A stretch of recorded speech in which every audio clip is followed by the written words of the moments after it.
তিলাওয়াতের ভাজে ভাজে সুরের অলংকার, এ কোরআন বাণী যে আল্লাহর, এ কোরআন বাণী যে আল্লাহর। আসসালামু আলাইকুম ওরহমতুল্লাহি ওবরাকাতুহু। আসুন্নাহ ফাউন্ডেশনের অনন্য আয়োজন সহজ সূত্রে কোরআন শিখির প্রথম পর্বে আপনাদেরকে স্বাগতম। কোরআন মহান আল্লাহর পক্ষ থেকে নাজিলকৃত মহা ঐশী গ্রন্থ। কোরআনের মধ্যে নিহিত আছে আমাদের মুক্তির দিশা। কোরআন এমন একটি গ্রন্থ যা তেলাওয়াত করলে প্রত্যেকটি হরফে হরফে নেকি লাভ হয়, কিন্তু দুঃখের বিষয় হলো আমরা অধিকাংশ মানুষই কোরআন পড়তে পারি না। যারা কোরআন পড়তে পারি তাদের কোরআন তেলাওয়াতও বিশুদ্ধ হয় না। আপনারা যেন অতি সহজে সুন্দরভাবে বিশুদ্ধভাবে কোরআন তেলাওয়াত শিখতে পারেন, সে লক্ষ্যে আসুন্নাহ ফাউন্ডেশন কোরআন পড়ার এক চমৎকার উদ্যোগ হাতে নিয়েছে। আপনারা এই আয়োজন থেকে মাত্র 27টি পর্বে কোরআন পড়া শিখতে পারবেন ইনশাআল্লাহ। কোরআন শিখার এই আয়োজনে আপনাদের সাথে আছি আমি মোহাম্মদ হোসেন, প্রাক্তন শিক্ষক, মসজিদ নববী, মদিনা মুনাওয়ারা। প্রিয় শিক্ষার্থীবৃন্দ, আল্লাহ সুবহানাহু ওয়া তাআলা কোরআন কারীমের সূরা কমারের 7 নম্বর আয়াতে ইরশাদ করেন, ওয়ালাকাদ ইয়াসসারনাল কুরআনা লিযিকরি ফাহাল মিন মুদ্দাকির। আমি কোরআনকে সহজ করে দিয়েছি উপদেশ গ্রহণ করার জন্য, অতএব তোমাদের মধ্যে কি উপদেশ গ্রহণকারী কেউ আছে? প্রিয় বন্ধুরা, কোরআন শেখার জন্য মোট 7টি সূত্র রয়েছে। আপনারা স্ক্রিনে লক্ষ্য করুন। 1 নম্বর আরবি বর্ণমালা অথবা আরবি হরফসমূহ, এর পাশাপাশি যুক্ত হরফসমূহ।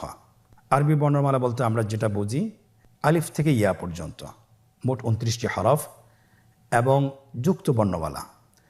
যুক্ত বর্ণমালা আমরা বলি যে শব্দ গঠনে যেভাবে অক্ষরগুলোকে যুক্ত করতে হয় সেগুলোকে যুক্ত বর্ণ বলে। কোরআন শিখার দ্বিতীয় সূত্র হরকতের ব্যবহার। হরকত বলতে আমরা কি বুঝি? এক জবর, এক জের, এক পেশকে হরকত বলে। তৃতীয় নম্বর সূত্র, স্ক্রিনে লক্ষ্য করুন, তানবিনের ব্যবহার। তানবিন কাকে বলে? 2 জবর, 2 জের, 2 পেশ। 4 নম্বর সূত্র জজমের ব্যবহার। আপনারা স্ক্রিনে দেখতে পাচ্ছেন, এটাকে জজম বলে। এই জজম এককভাবে উচ্চারিত হয় না, এই জজমটি উচ্চারণ করতে হলে পূর্বের হরকতের সহযোগিতা লাগে। 5 নম্বর সূত্র তাশদীদের ব্যবহার। আমরা যদি তাশদীদের ব্যবহার শিখতে পারি তাহলে আমরা যুক্ত বর্ণ কিভাবে উচ্চারণ করতে হয়, তাশদীদওয়ালা হরফ কিভাবে উচ্চারণ করতে হয় সেটা আমরা শিখতে পারবো। স্ক্রিনে দেখতে পাচ্ছেন, তাশদীদ বলতে আমরা কি বোঝাচ্ছি? এই চিহ্নটাকে তাশদীদ বলে। এই চিহ্নটা যদি আমরা শিখতে পারি তাহলে আমরা তাশদীদের ব্যবহার শিখে ফেলবো ইনশাআল্লাহ। কোরআন শিখার 6 নম্বর সূত্র মাদের হরফকে জানা এবং এর প্রয়োগ কিভাবে করতে হয় সেটা শেখা। আমরা জানি যে মাদের হরফ 3টি, আলিফ, ওয়াও, ইয়া। জবরের বাম পাশে খালি আলিফ, জেরের বাম পাশে জজমালা ইয়া, পেশের বাম পাশে জজমালা ওয়াও হলে এক আলিফ টেনে পড়তে হয়। এটাও আমরা ইনশাআল্লাহ শিখব। কোরআন শিখার সর্বশেষ সূত্র, সেটাকে আমরা বলি মাদ্দে লিন। লিনের ব্যবহার আমরা যদি শিখতে পারি তাহলে আমরা কোরআন পড়া শেখাটা আমাদের জন্য সহজ হবে ইনশাআল্লাহ। আপনারা স্ক্রিনে দেখতে পাচ্ছেন, লিনের হরফ 2টি, ওয়াও এবং ইয়া। ওয়াও জজম, তার আগে যদি জবর থাকে, এবং ইয়া জজম, তার আগে যদি জবর থাকে, তাহলে এটাকে লিনের হরফ বলে। আলহামদুলিল্লাহ, আমরা কোরআন পড়া শেখার 7টি সূত্র আমরা দেখলাম এবং জানলাম। আমরা যদি এই 7টি সূত্র যদি আত্মস্থ করতে পারি, শিখতে পারি, জানতে পারি, তাহলে ইনশাআল্লাহ কোরআনের যে কোনো শব্দ, যে কোনো আয়াত, যে কোনো বাক্য আমরা সহজেই বানান করে পড়তে পারবো। এবং বিশেষ করে আমরা যখন 27টি পাঠ শেষ করতে পারবো তখন ইনশাআল্লাহ আমরা পুরা কোরআন যে কোনো জায়গা থেকে আমরা বানান সহ এবং বানান ছাড়া পড়তে সক্ষম হব ইনশাআল্লাহ। চলুন আর দেরি না করে আমরা আমাদের আজকের প্রথম পাঠটি শুরু করি। সকলে আমার সাথে বলুন, রব্বি জিদনি ইলমা, রব্বি ইশরাহ লি সাদরি ওয়ায়াসসির লি আমরি ওয়াহলুল উকদাতাম মিন লিসানি ইয়াফকাহু কওলি। আলহামদুলিল্লাহ, আপনারা স্ক্রিনে দেখতে পাচ্ছেন আরবি বর্ণমালা, আরবি হরফসমূহের যে 29টি হরফ, এর মধ্যে থেকে আমরা ইনশাআল্লাহ আজকে আমরা 7টি হরফ শিখব। প্রত্যেকটি হরফ কিভাবে উচ্চারণ করতে হয়, কয় আলিফ টান রয়েছে, কি কি বৈশিষ্ট্য রয়েছে, এটা বিস্তারিত সহ আলোচনা করে আপনাদেরকে ইনশাআল্লাহ পড়াবো, এবং হরফগুলো কিভাবে লিখতে হয় সেটাও আমরা আপনাদেরকে দেখাবো। আপনারা স্ক্রিনে লক্ষ্য করুন, আলিফ হরফটি অবশ্যই আপনারা দেখতে পাচ্ছেন। আলিফ হরফটি খুবই সহজ, দেখতে লাঠির মতো। এটা লাঠি যেরকম দাঁড়িয়ে থাকে, আলিফ হরফটি সেরূপ দাঁড়িয়ে আছে, তাহলে এটাকে কি বলে? আলিফ। আমাদেরকে বলতে হবে, বলুন আলিফ। আলিফে কিন্তু কোনো টান নেই, আপনারা বুঝতে পারতেছেন। আমি যখন আলিফ বলছি এর মধ্যে কোনো টান হবে না, আলিফ। আবার বলুন আলিফ। আলিফ হরফটি মাখরাজ হলো আপনার মুখের শূন্যস্থান থেকে, গলা এবং মুখের শূন্যস্থান হতে আলিফ হরফটি উচ্চারিত হয়। আমরা সবাই বলি আলিফ। এর পরবর্তীতে আপনারা দেখতে পাচ্ছেন 3টি হরফ আমরা দেখতে পাচ্ছি আমাদের স্ক্রিনে চলে এসেছে, বা, তা, সা। আমাদের স্ক্রিনে চলে এসেছে বা হরফটি কীভাবে উচ্চারণ করবেন? বা হরফে টান হবে, এক আলিফ টান। আপনারা আমার সাথে বলুন বা। আবার বলুন বা। এর মাখরাজ হলো আপনার 2 ঠোঁটের বিজা অংশ থেকে আপনি উচ্চারণ করবেন। দেখুন স্ক্রিনে কিন্তু এটা ছবি দেখা যাচ্ছে, আপনি ছবি দেখেও বলতে পারেন এবং ছবি দেখেও আপনি নিজে অনুশীলন করতে পারেন। আপনারা আমার সাথে আবার বলুন বা। বায়ের মতো আরেকটি হরফ আমরা দেখতে পাচ্ছি তা। তায়ের উপরে 2 নোক্তা, তাহলে 2 নোক্তালা হরফটিকে কি বলে? তা হরফটি বারিক হরফ এবং এক আলিফ টেনে পড়তে হবে। আপনারা আমার সাথে বলুন তা। আবার বলুন তা। তায়ের মাখরাজ কোন জায়গা থেকে? জিহ্বার আগা সামনের উপরের 2 দাঁতের গোড়ার সঙ্গে লাগিয়ে উচ্চারিত হয়। আপনারা আমার সাথে আবার বলুন তা। মাশাআল্লাহ, আমরা সহজেই বা এবং তা চিনতে পেরেছি। পরবর্তী হরফটির নাম হলো সা। আগের 2টি হরফ, বায়ের নোক্তা ছিল নিচে এবং তায়ের নোক্তা ছিল উপরে, সেখানে ছিল 2টি নোক্তা, আর সারও 3টি নোক্তা রয়েছে, সেটা হলো তার উপরে। তাহলে 3 নোক্তাওয়ালা হরফটিকে কি বলে? সা। আবার বলুন সা। সা হরফটি বারিক মানে পাতলা করে উচ্চারণ করতে হবে। তাহলে আমরা এখন সায়ের মাখরাজ লক্ষ্য করি। সায়ের মাখরাজ কোন জায়গা থেকে? স্ক্রিনে দেখা যাচ্ছে। সা হরফটির মাখরাজ হলো উচ্চারণের স্থান জিহ্বার আগা সামনের উপরের 2 দাঁতের আগার সঙ্গে লাগিয়ে উচ্চারিত হয়। আমরা আমার সাথে আবার উচ্চারণ করুন সা। সা। আবার বলুন সা। মাশাআল্লাহ, তাহলে আমরা 4টি হরফ শেষ করে ফেললাম, সম্পন্ন করলাম। প্রথম হরফটি ছিল আলিফ এবং দ্বিতীয় 3টি হরফ দেখতে একই রকম। এই 3টি হরফ হলো বা, তা, সা।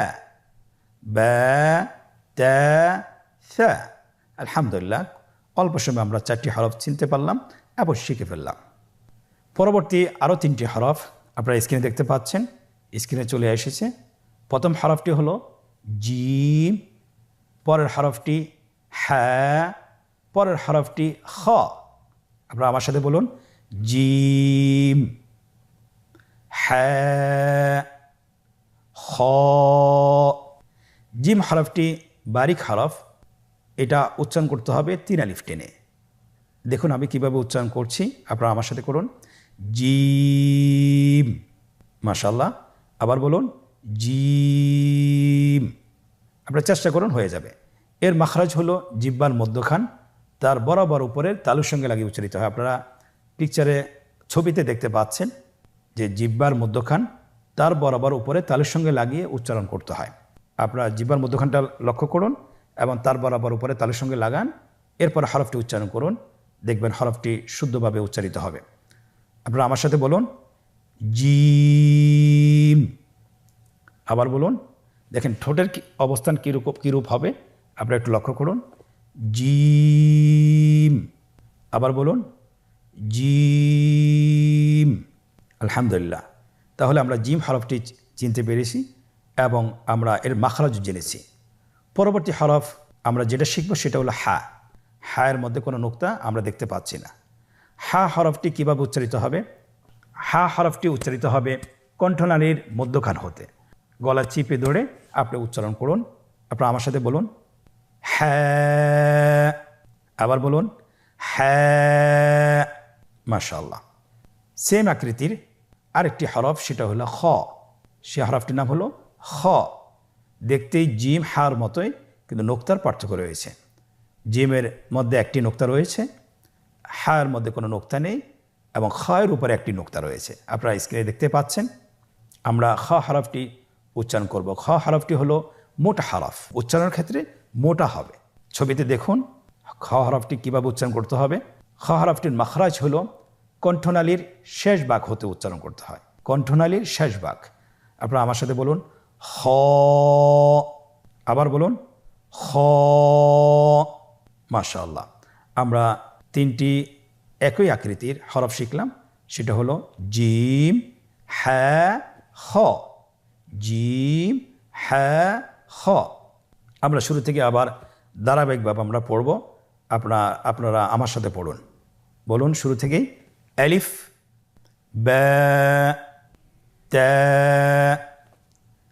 সা, জিম, হ্যাঁ, খ। আলহামদুলিল্লাহ, তাহলে আমরা ধারাবাহিকভাবে পড়লাম। আমরা এখন পিছন থেকে পড়ে আসব। আপনারা আমার সাথে বলুন খ,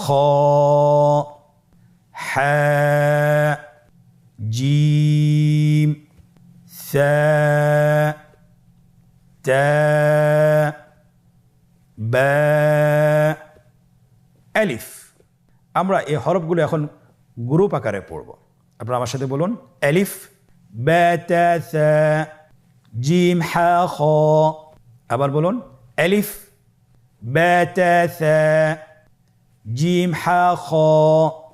আলহামদুলিল্লাহ, আমরা 7টি হরফ শিখলাম এবং চিনলাম। এখন আমরা দেখব এই 7টি হরফ কীভাবে লিখতে হয়। আপনারা স্ক্রিনে লক্ষ্য করুন, স্ক্রিনে দেখানো হচ্ছে কিভাবে হরফগুলো লিখতে হয়। আলিফ, বা, তা, সা, জিম, হা, খ। খুব সহজে কিন্তু লেখা হয়ে গেল। আমরা জানি বাংলা এবং ইংরেজি বাম পাশ থেকে লিখতে হয়, কিন্তু আরবি হরফগুলো লিখতে হয় ডান পাশ থেকে, ডান দিক থেকে শুরু করতে হয়। আপনারা লক্ষ্য করেছেন স্ক্রিনে কীভাবে লেখা হয়েছে, ডান দিক থেকে শুরু করে বাম দিকে শেষ করতে হয়। সম্মানিত মুসলিম ভাই বোনেরা, এতক্ষণ ধরে আমরা আরবি হরফগুলো শিখতেছিলাম এবং আমরা অনুশীলন করতেছিলাম। এখন আমরা নিজেদেরকে মূল্যায়ন করব যে কতটুকু আমরা শিখতে পেরেছি, কতটুকু আমরা বুঝতে পেরেছি, বা হরফগুলো কতটুকু আমরা চিনতে পেরেছি, সেটা আমরা নিজেদেরকে যাচাই বাছাই করব অনুশীলনের মাধ্যমে। আমরা এখন একটি চমৎকার অনুশীলনের মধ্যে প্রবেশ করছি। আপনারা স্ক্রিনে দেখতে পাচ্ছেন আমাদের সামনে একটি অনুশীলনের পেজ চলে আসছে। এখানে আমরা নিজেরা অনুশীলন করব এবং আমরা হরফগুলোকে ভালোভাবে আত্মস্থ করব। 1 নম্বর অনুশীলন, নিম্নোক্ত হরফগুলো সঠিক নামের জায়গায় লিখুন এবং পড়ুন। নিম্নোক্ত হরফগুলো সঠিক নামের জায়গায় লিখুন এবং পড়ুন। আমরা দেখতে পাচ্ছি এখানে 3টি রো দেওয়া আছে। প্রথম রোতে হরফগুলো দেওয়া আছে, দ্বিতীয় রোটি খালি রাখা হয়েছে এবং তৃতীয় রোটি এখানে হরফগুলোর নাম দেওয়া আছে। এখন আমাদেরকে যেটা করতে হবে, হরফগুলো সঠিক নামের জায়গায় বসাতে হবে। দেখুন কিভাবে হরফগুলো সঠিক নামের জায়গায় বসানো হচ্ছে। প্রথম হরফটি হা, দেখুন তার সঠিক নামের জায়গায় বসানো হয়েছে। দ্বিতীয় হরফটি তা, তার সঠিক নামের জায়গায় বসানো হয়েছে। তৃতীয় হরফটি খ, তার সঠিক নামের জায়গায় বসানো হয়েছে। এভাবে সবগুলো হরফ তার সঠিক নামের জায়গায় বসিয়ে দেওয়া হচ্ছে। দ্বিতীয় অনুশীলন, রেখা টেনে হরফের সাথে নামের মিল করুন। আপনারা স্ক্রিনে দেখতে পাচ্ছেন এখানে 3টি কলাম রয়েছে। ডানের কলাম হরফগুলো দেওয়া আছে, মাঝখানের কলামে খালি রাখা হয়েছে এবং শেষের কলাম, তৃতীয় কলামটিতে হরফের নামগুলো দেওয়া আছে। আমাদেরকে যেটা করতে হবে, হরফের সাথে নামের মিল করতে হবে। কিভাবে? রেখা টেনে। প্রথম হরফটি সা, তার নামের সাথে মিল করে রেখা টেনে মিল করে দেওয়া হচ্ছে। দ্বিতীয় হরফটি হ্যাঁ, তার নামের সাথে রেখা টেনে মিল করা হচ্ছে। তৃতীয় হরফটি বা, তার নামের সাথে রেখা টেনে মিল করা হচ্ছে। এমনিভাবে প্রতিটি হরফ তার সঠিক নামের সাথে রেখা টেনে মিল করে দেওয়া হচ্ছে। আলহামদুলিল্লাহ, অনুশীলনের দ্বিতীয় পর্বটিও আমরা শেষ করতে পেরেছি। তৃতীয় নম্বর অনুশীলন, নোক্তাওয়ালা এবং নোক্তাবিহীন হরফগুলো সঠিক জায়গায় বসাতে হবে। আমরা জানি আজকে আমরা যে হরফগুলো শিখেছি এখানে কয়েকটি হরফের নোক্তা ছিল না এবং অধিকাংশ হরফের নোক্তা ছিল। আমাকে পার্থক্য করতে হবে যে কোন হরফগুলো নোক্তাওয়ালা এবং কোন হরফগুলো নোক্তাবিহীন।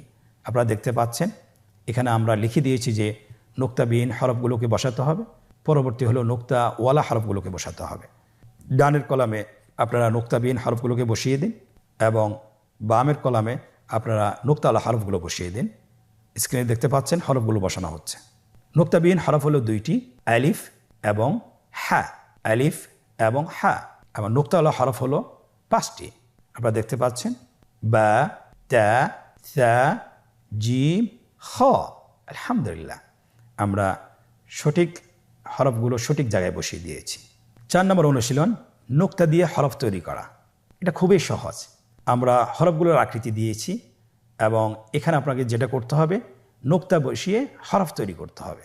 প্রথম হরফটি বলা হয়েছে যে আমাকে সা তৈরি করতে হবে, আকৃতি দেওয়া আছে, শুধুমাত্র আপনাকে নুক্তা বসিয়ে সা হরফটি নিশ্চিত তৈরি করতে হবে।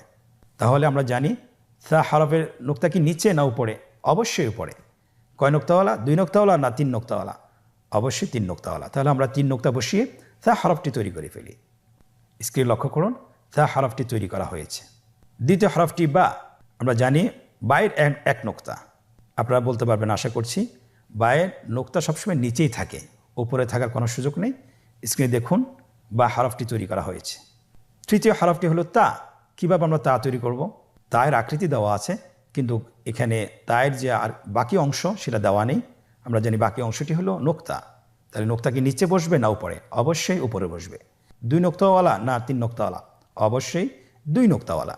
স্ক্রিনে দেখুন, তা হরফটি তৈরি করা হয়েছে 2 নোক্তা দিয়ে। চতুর্থ নম্বর হরফ খ। খ কীভাবে আমরা তৈরি করব? উপরের 1 নোক্তা দিলেই খ হরফটি তৈরি হয়ে যাবে, তৈরি করা হয়েছে।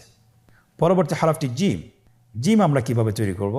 অবশ্যই জিমের পেটের মধ্যে 1টি নোক্তা বসিয়ে দিলে জিম হয়ে গেল। আপনারা স্ক্রিনে দেখতে পেয়েছেন, আলহামদুলিল্লাহ। তাহলে আমাদের প্রশ্ন অনুসারে আমাদের হরফগুলো তৈরি করা হয়েছে। প্রিয় ভাইয়েরা, আপনারা এতক্ষণ ধরে যে ভিডিওটি দেখলেন, আপনারা যদি এটা বাসায় বারবার অনুশীলন করেন, কমপক্ষে 10 থেকে 20 মিনিট, তাহলে ইনশাআল্লাহ হরফগুলো চিনতে এবং বলতে আপনাদের কোনো ভুল হবে না। আল্লাহ সুবহানাহু ওয়া তাআলা আমাদেরকে কোরআনে কারীম খুব সহজে শিখার তৌফিক দান করুন, আমিন। আজকের পর্ব থেকে এখানেই বিদায় নিচ্ছি। পরবর্তী পর্বতে আবারও দেখা হবে ইনশাআল্লাহ। জাযাকুমুল্লাহ খায়র। আসসালামু আলাইকুম ওয়া রাহমাতুল্লাহি ওয়া বারাকাতুহু। আসুন্নাহ ফাউন্ডেশন, উম্মার স্বার্থে সুন্নাহর সাথে।